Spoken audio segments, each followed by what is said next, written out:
Hello friends, welcome back to my channel NAVPREET. I hope you all are doing well. I am back again with another interesting video. In this video, I am going to talk regarding 10 things to do during your first week in Canada.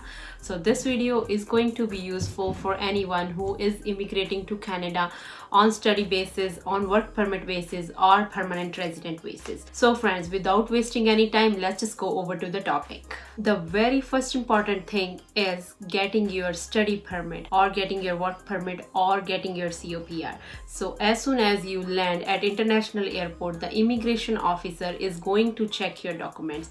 If you are moving to Canada as a student, then study permit will be issued by an immigration officer. If you are moving to Canada on work permit basis, then your work permit will be issued to you. If you are moving as a permanent resident, then confirmation of permanent resident will be issued to you after checking all your documents. So this is the first thing that is going to happen with you as soon as you land at any international airport. Proceeding further, let's talk about the second most important thing.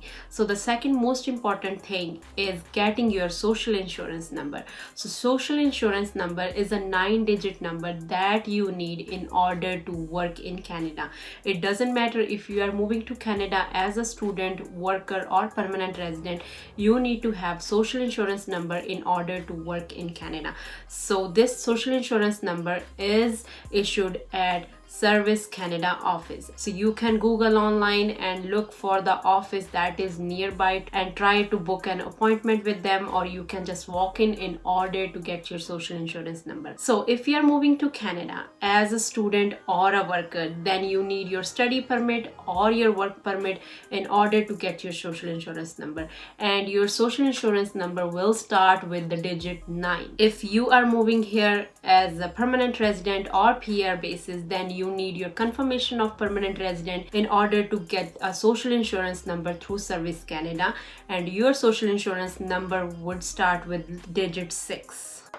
Proceeding further, let's talk about the third most important thing that you need to do during your first week in Canada.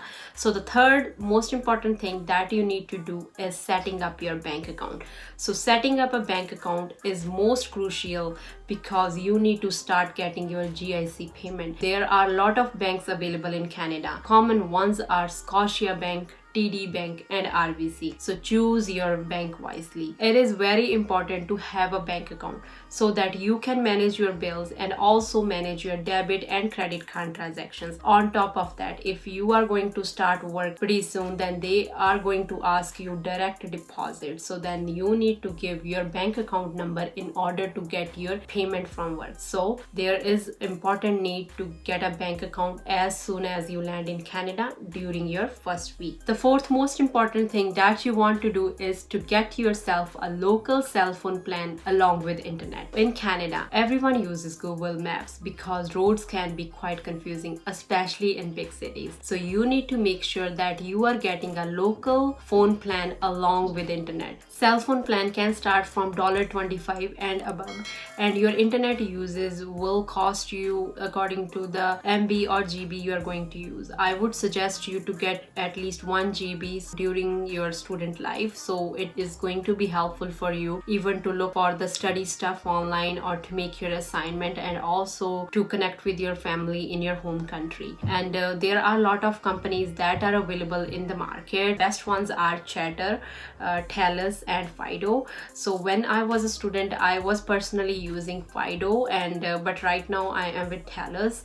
So you can always Google or browse them online and look for the plan that suits your need. Proceeding further, the fifth important thing that you want to do is to get yourself covered with medical care. If you have to spend from your own pocket, then medical care is very expensive in Canada. If you are here on a student permit basis, then you need to talk to your college in order to get yourself covered for medical care. If you are are here on work permit basis or permanent resident basis in Canada, then you can talk to your employer that what kind of benefits or medical care they are offering.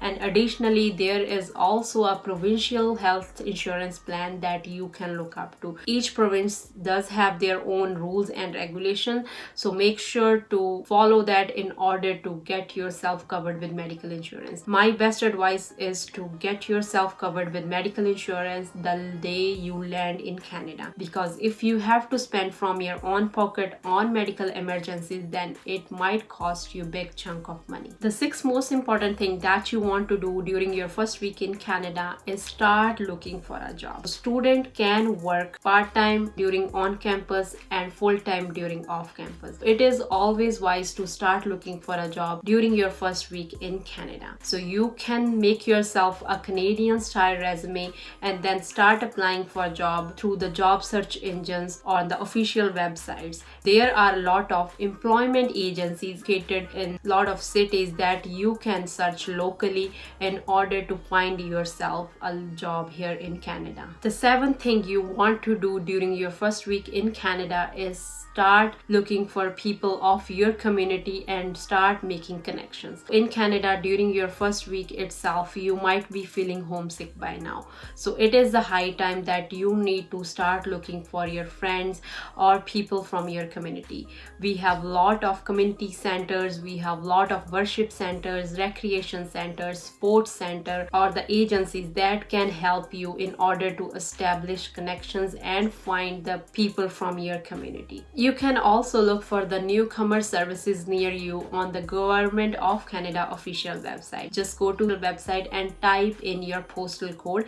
It will give you the list of the local newcomer services that are available near you. So these services will help you to find the people of your community and help you to make connections. Eighth most important thing that you want to do is start working on your driver's license. So driving license process is very lengthy here in Canada. It might take up to 2 to 3 years in order to get your driving license if you don't have any experience from your home country. So if we talk about Ontario, then in Ontario we have to write down a written exam in order to qualify for the fully G license. And after passing that written exam, you can get your G1. And if you don't have any experience from your home country, then you need to wait at least 9 months. So that 9-month period is known as learner's period. So it means in that 9 months you should be learning that driving. Then after 9 months you can challenge your road test. If you are non-experienced driver from your home country, then after the wait of 1 year again you can challenge your fully G test, so which is again a road test on the highway. Driving process itself is very lengthy, so make sure to start working on this process if you don't have the license from your home country as soon as possible, because after this time period your life is gonna be busy with your study or with your work. So ninth most important thing that you want to do is to get yourself aware with the public transport while your driving license is in process. So you will be using a public transport, so you need to make sure that you get yourself oriented with the public transport, with the ride, what is the fare for the public transport, how much charges they are going to charge you. Always look for the routes that can save you some time. Monthly passes in Canada are fairly cheap as compared to the daily, and discounted prices are always offered to students, so always check with the provincial public transport. And on top of that, there are some colleges that offer free bus ride or additional discounted bus passes to students. So make sure to double check with the college as well if you are covered or not. The 10th most important thing that you want to do is to relax and get yourself comfortable. As from the above 9 different works that you have to do during your first week, so it might be tiring and exhausting for you. So now is the time that you need to relax and you need to get yourself comfortable. So you can always always look for the worship places that you want to go, and also look for the lakes or the surroundings that you feel like you should be visiting. Try to explore different food, try to explore the local shopping market or the local food market, so this way you can be feeling comfortable, and on top of that, get yourself some fresh air. And side by side, this might be a great way in order to explore the Canadian culture. So don't stress out, just try to relax and comfortable, try to go out and get yourself some fresh air. So friends, that was all regarding today's video regarding 10 things that you should be doing during your first week in Canada. I hope you like it, and also don't forget to leave me a comment, that keeps me motivated.